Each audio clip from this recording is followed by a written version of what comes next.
Hello and welcome to ContactMonkey Video Academy.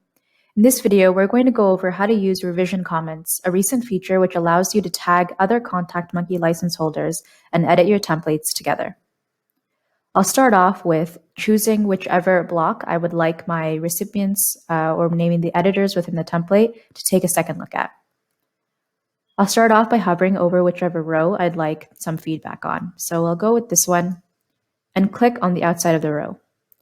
Here you'll see a couple options. To use revision comments, you can select the first option there.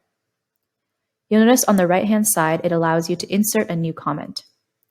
If I start typing something, let's say a choice of image, and type in the @ sign, you'll notice a list of all of the ContactMonkey users within my team will pop up. For the sake of this demonstration, I'll just tag myself to show you what the end product looks like. So I've tagged myself in this, or you can tag anybody in your team, and click submit for that comment. Now, as long as your user is tagged, what they're going to be able to see is an email on their end that goes straight to their inbox, which shows them this particular template, the comment that I put in right here, and a link to direct them to this part of the template itself. I'll show you what that looks like in the email that I receive.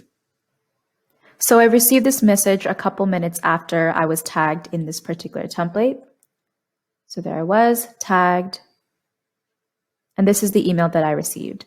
So when I click into the email, you'll see, like we mentioned, the exact template that I was mentioned in, the comment that was directed towards me, and the option to view in the template builder itself.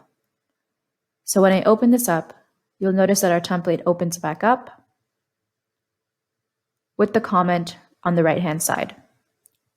If I were to respond to, let's say, image approved, and click on submit, what you can then do is click on resolve comment. And what that does is it grays it out, and if I go back to all the comments, grays it out here to indicate that it's been resolved. Feel free to play around with this tool and reach out to your account manager if you have any additional questions. Thanks for watching and have a good day.